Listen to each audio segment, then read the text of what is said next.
Critical spirituality മതവിശ്വാസത്തെ നിരാകരിക്കണില്ല. ഒരു സുപ്രീമായിട്ടുള്ള ഒരു God ഉണ്ട് എന്നുള്ളത് ഒരാൾ വിശ്വസിക്കുന്നു എങ്കിൽ അതിനെ നിരാകരിക്കേണ്ട ആവശ്യമില്ല. അതിനുള്ള സ്വാതന്ത്ര്യവും അതുപോലെ തന്നെ വൈജ്ഞാനികമായിട്ടുള്ള ആ മണ്ഡലത്തെ അവർ അംഗീകരിക്കുകയാണ് ഒന്ന് ചെയ്യുന്നത്.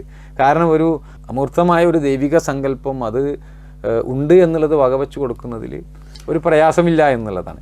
നേരെ മറിച്ച് അത് സൊസൈറ്റിയിൽ എങ്ങനെയാണ് ഇൻഫ്ലുവൻസ് ചെലുത്തുന്നത്, ഒരു വ്യക്തിയുടെ സ്വതന്ത്രമായിട്ടുള്ള വിശ്വാസം, സ്വതന്ത്രമായിട്ടുള്ള ആചാര അനുഷ്ഠാനങ്ങൾ ഇതൊക്കെ ആകാം. എന്നാൽ അത് ഒരു സമൂഹത്തെ സംബന്ധിച്ച് ഒരു അസമത്വം ഉണ്ടാക്കുന്ന രൂപത്തിലേക്ക് കടന്നു വരികയാണ് എങ്കിൽ അത് പ്രയാസം ഉണ്ടാക്കുന്നതാണ് എന്നുള്ള ഒരു വേർതിരിവ് അവിടെ കൊണ്ടുവരിക. അപ്പോൾ യഥാർത്ഥത്തിൽ അവിടെ പരിഗണിക്കുന്നത്, ഏറ്റവും മൂല്യബോധമുള്ള ഒരു കാര്യമായിട്ട് പരിഗണിക്കുന്നത് ദൈവികമായിട്ടുള്ള പ്രമാണങ്ങളെയല്ല, നേരെ മറിച്ച് ഇവിടെ പരിഗണിക്കപ്പെടുന്ന ഒരു സംഗതി ഈ പറഞ്ഞ ക്രിട്ടിക്കലായിട്ടുള്ള ഒരു തിയറിയാണ്. അതായത് ക്രിട്ടിക്കൽ തിയറി എന്ന പേരിൽ ടെക്നിക്കലി അവർ നാമം നൽകിയിട്ടുള്ള ഈ സൈദ്ധാന്തിക വശമാണ് അവരതിനെ പരിഗണിക്കുന്നത്.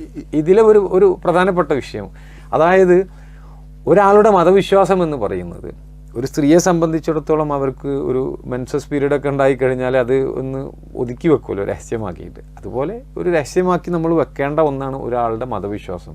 അത് സമൂഹത്തിലേക്ക് അത് പ്രചരിപ്പിക്കപ്പെടുക, അതിൽ പറഞ്ഞിട്ടുള്ള കാര്യങ്ങൾക്ക് ഏറ്റവും കൂടുതൽ പ്രാധാന്യം കൊടുത്തുകൊണ്ട് നമ്മളത് അനുഷ്ഠാനത്തിലേക്ക് കൊണ്ടുവരുമ്പോൾ അവിടെ മതപ്രമാണങ്ങൾ നമ്മൾ അന്തിമ തത്വങ്ങളായിട്ട് നമ്മൾ എടുക്കുന്നുണ്ട് എങ്കിൽ ആ അന്തിമ തത്വമായിട്ട് എടുക്കുന്ന മതപ്രമാണങ്ങളെ നമ്മൾ എടുക്കാൻ മതമൗലികവാദിയായി ചിത്രീകരിക്കപ്പെടുകയാണ്, ഫണ്ടമെൻ്റലിസ്റ്റായിട്ട് ചിത്രീകരിക്കപ്പെടുകയാണ്. അത് കുറച്ച് അപകടം വരുത്തുന്നതാണ് സൊസൈറ്റിക്ക് എന്നുള്ളതാണ് അടിസ്ഥാനപരമായിട്ട് ക്രിട്ടിക്കൽ സ്പിരിച്വാലിറ്റി മുമ്പോട്ട് വെക്കുന്ന ആശയം.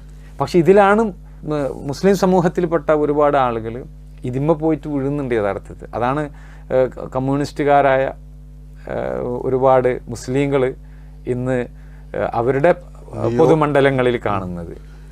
ഇത് വലിയ ഒരു വൈജ്ഞാനികമായിട്ടുള്ള ഒരു സമർത്ഥനമാണ് എന്നുള്ളത് തോന്നും യഥാർത്ഥത്തിൽ ഇത് കേൾക്കുമ്പോൾ. പക്ഷേ ഇത് വലിയ വിശ്വാസപരമായിട്ടുള്ള വലിയ അപകടമാണ്. നമ്മളുടെ വിശ്വാസത്തിൻ്റെ അതുപോലെ തന്നെ നമ്മളുടെ മതമൂല്യങ്ങളെ ഒക്കെ നമ്മൾ ബലി കഴിക്കുന്ന ഒന്നാണ് എന്നാണ് മനസ്സിലാകുന്നത്.